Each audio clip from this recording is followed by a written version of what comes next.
안녕하세요. 코비스의 피터입니다. 요번에 비트코인이 7,100만 원까지 찍었다가 지금 살짝 조정 중이긴 한데 네. 작년에 8월에 저희가 채널 개편할 때가 비트코인 가격이 1,700만 원이었거든요. 네. 근데 지금 7천만 원대로 올라간 비트코인을 보면서 피터는 어떤 생각을 하고 계실지가 좀 궁금한데 말씀해 주시면 좋겠습니다. 뭐 놀랍죠. 놀랍고 되게 또 아이러니한 게 이 3월 12일이 이제 토요일이었는데 3월 12일이 그 비트코인 폭락했던 작년에 그 날짜거든요. 이게 블랙 더스데이라고 알려져 지금 사람들이 얘기를 하는데 40%가 폭락을 해서 아마 최저점이 3,600불 US 달러 기준으로 한 이 정도까지 내려갔던 걸로 제가 기억을 해요. 그때 누구 송별회 하느라고 회 먹고 있었는데 지금 기억이 나는지 그때 보고서 너무 놀래가지고 뭐 이랬던 기억이 나는데 만약 그걸 기준으로 생각하면은 그때부터 지금 뭐 10배 이상도 더 오른 거잖아요. 놀라면서도 한편으로는 네트워크 효과라는 게 이런 거구나라는 어떤 실감을 좀 하고 있기도 하고요. 참 여러모로 세상의 그 원리에 대해서 좀 다시 한번 생각해보는 그런 과거 6개월 정도, 1년 정도가 이제 저한테는 그런 시기였던 것 같습니다. 그때 네. 피터 따라서 비트코인을 샀으면은 네. 지금까지 갖고 있었던 가정의 4배 정도를 수익을 올릴 수 있었던 거잖아요. 그렇죠. 예. 예. 근데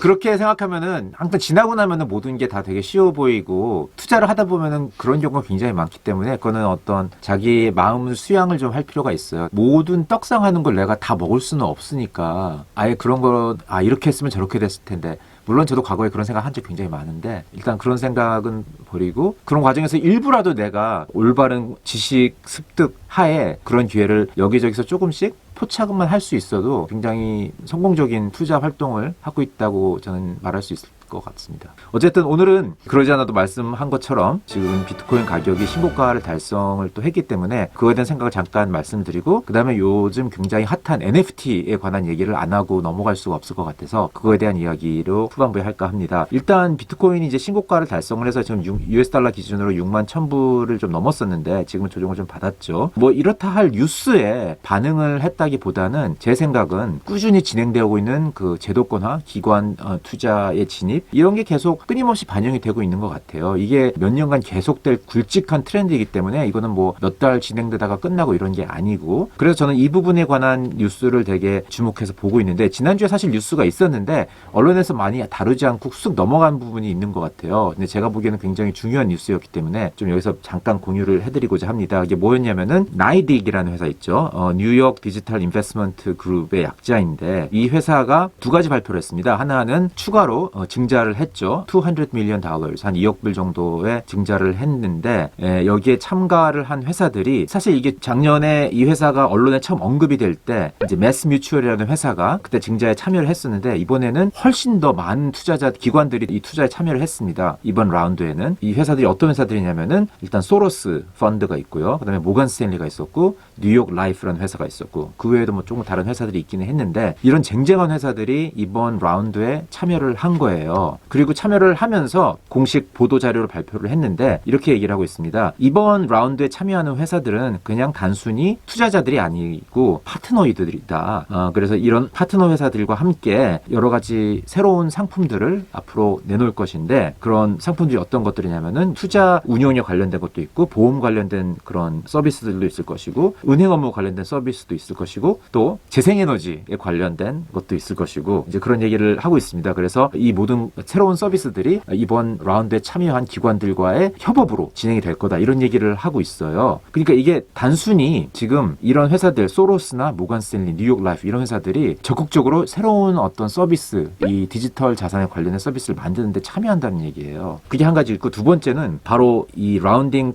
후에 한 하루인가 이틀 후에 발표가 됐는데 라운딩에 참여하는 뉴욕 라이프라는 회사의 CEO가 테드 메타스라는 사람인데 이 사람이 나이딕의 이사 멤버로 조인을 했다는 그런 뉴스를 발표를 하고 있습니다. 자, 이 뉴욕 라이프라는 회사는 미국에서 가장 큰 생명보험 회사입니다. $700 billion 정도 자산 규모가 있고요. 한국 돈으로는 뭐 800조 원 정도가 되겠죠. 그리고 이 테드 메타스라는 분은 보험업계에서 완전 거물이에요. 미국에서 가장 큰 보험회사의 CEO일 뿐만 아니라 American Council of Life Insurers라고 미국의 생명보험회사들의 어떤 단체죠. 업계를 대변하는 모임의 대표로도 있습니다. 그러니까 완전히 거물 인물인 분이 이 나이딕이라는 회사는 사실 신생회사거든요. 2017년에 세워져서 디지털 자산을 커스터디 업무를 제공하겠다고, 그 수탁 업무를 제공하겠다고 세워진 회사인데 여기에 보드 멤버로 조인을 했다는 겁니다. 이런 것만 이렇게 기준으로 생각해 봤어도 앞으로 일어날 일들이 여러분들 어느 정도 상상이 갈 거예요. 얼마나 큰 규모로 디지털 자산의 제도권화가 앞으로 진행이 될 건지. 그래서 이런 것만 봐도 사실 굉장히 비트코인이라는 자산, 그리고 더 나아가서는 큰 범위의 디지털 자산의 기관화, 제도권화라는 게 진짜 아주 굵직하게 빙하, 산을 깎아내려는 같은 그런 힘으로 움직이는데 그게 지금 서서히 진행이 되고 있다는 걸 여러분들이 느낄 수 있지 않을까 이렇게 생각이 됩니다. 그래서 그런 어떤 진행되는 과정에서 지금 비트코인 가격도 이렇게 신고가를 갱신을 하고 있는 것으로 저는 판단이 되고요. 일단 여기까지가 비트코인에 관한 이야기입니다. 그리고 말씀드린 NFT에 관련된 얘기를 제가 안 드릴 수가 없는데 왜냐하면 이게 엄청나게 지금 화제가 되고 있어요. 구글 트렌드로 검색만 해도 엄청나게 지금 이 검색 횟수가 올라가고 있습니다. 이 화제가 된 가장 큰 이유는 크리스티라는 이 미술 경매 기관에서 비플이라는 이름으로 활동하고 있는 디지털 아티스트의 그 미술품이 $69 million, 이게 한화로 하면은 700억이 넘겠죠. 700억 원이 넘는 가격으로 낙찰이 됐습니다. 이 700억이라는 가격이 어떤 가격이냐면은 역사상 살아있는 아티스트에 의해서 낙찰이 된 미술품 가격 중에서 세 번째로 높은 거예요. 근데 1위하고 2위는 미술품 아티스트가 직접 한 게 아니고 아티스트가 판 다음에 그 다음에 보유하고 있던 콜렉터들이 시간이 지난 다음에 경매를 내놨을 때 낙찰된 가격이기 때문에 아티스트가 직접 한 아트 작품으로서는 최고의 가격을 받고서 낙찰이 된 거죠. 그래서 이게 화제가 될 수밖에 없었고 그래서 이제 그 대중매체 특히 메인스트림 대중매체에서도 굉장히 화제가 되고 있는 거고요. 이번 경매는 2주간 진행이 됐습니다. 그래서 처음에 100불에서 시작을 했는데 대부분의 이제 비딩은 사실 마지막 하루 이틀 사이에 많이 들어왔죠. 이제 3월 11일 날이 마지막 날이었는데 전체적으로 지금 낙찰이 되는 과정에서 33명의 비더가 있었고요. 11개의 나라에서 참가를 했습니다. 그리고 비딩에 참여한 90%의 비더들이 다 처음으로 미술 경매에 참여한 사람들이었어요. 그러니까 이 사람들과 어떤 새로운 부를 축적한 사람들이 참여를 했다고 볼 수가 있는 거고 대부분의 사람들이 40세 미만이었다고 합니다. 그 대부분이 크립토를 많이 들고 있는 크립토 고래들이었다고 해요. 그래서 그런 사람들이 비딩을 참여를 했고 그중에서는 트론의 저스틴 산도 있었는데 최종적으로 낙찰을 한 사람은 저스틴 산이 아니고 다른 사람이었다고 합니다. 어쨌든 이것 때문에 뉴스가 굉장히 되면서 지금 NFT가 화제가 되고 있는 이유가 하나 있고요. 두 번째로는 실제로 이거 외에도 다양한 NFT들의 매출이 다양한 그 NFT 거래소에서 엄청나게 지금 거래량이 늘어나고 있어요. 이건 제가 차트로 공유를 해드리도록 하겠습니다. 그래서 이런 의미에서 지금 NFT가 언론에서 많이 거론이 되면서 한국에서도 많은 분들이 도대체 NFT가 뭐냐는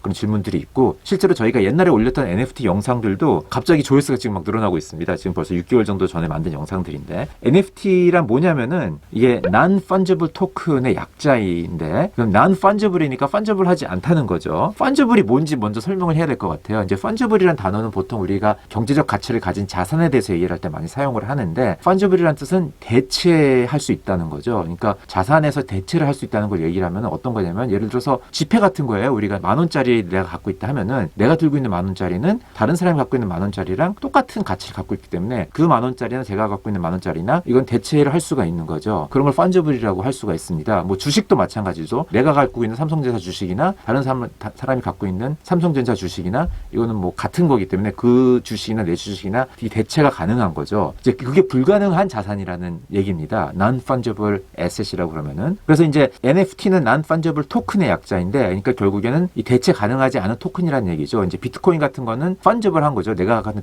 1BTC나 다른 사람이 갖고 있는 1BTC나 이거는 대체가 가능하지만은 non-fungible 토큰은 다른 사람 갖고 있지 않은 나만 갖고 있는 아주 유니크한 그런 자산이라는 뜻이에요. 그래서 실제로 지금 이 업계에서는 non-fungible 토큰은 어떻게 쓰이고 있냐면은 창작품이나 수집품이나 아니면은 뭐 지적재산권이나 뭐 이런 거를 토큰화해서 그런 자산들을 보통 NFT라고 우리가 얘기를 하고 있습니다. 뭐 좀 더 깊게 들어가고 싶으신 분들은 저희가 코인 클래스에서도 이거에 대해서 좀 다뤘기 때문에 여기에 보시고 참고를 해주시면 되겠습니다. 그래서 이게 왜 지금 중요한 트렌드로 제가 자리를 잡고 있냐면은 이게 블록체인 기술과 밀접한 관계가 있어요. 왜냐면은 블록체인 기술이 제공해주는 기능 때문에 디지털 상에서 유니크한 자산을 디지털 상에서 구현을 할 수 있게 돼 있는 거거든요. 그러니까 블록체인 기술이 혁신적인 이유가 디지털상에서 희소성 구현이 가능해졌기 때문에 혁신적이라고 우리가 얘기를 하는데 이 부분에 대해서 많은 분들이 감이 왜 이게 왜 혁신적인지 그게 왜 중요한지 못 느낄 수가 있지만은 어떤 디지털상에서 수집품이나 이런 걸 구현을 함으로써 많은 분들이 이 기술의 혁신적인 부분을 이해를 하는데 도움이 되지 않을까 이렇게 생각이 됩니다. 그래서 NFT의 특징은 이제 이런 게 있는 거죠. 일단 유니크하다는 거 제가 말씀드렸듯이 이게 가능한 이유는 희소성이 블록체인으로 검증 가능해서인 거고 이것이 여태껏 디지털상에서는 불가능했는데 왜냐하면은 디지털상의 자산이라는 거는 여태껏 계속 복사가 가능했기 때문에 유니크하다는 게 존재할 수가 없었는데 블록체인이 등장함으로써 이것이 가능해진 거죠. 두 번째 특징은 또 영구적이라는 거예요. 이제 이거는 블록체인 제공해주는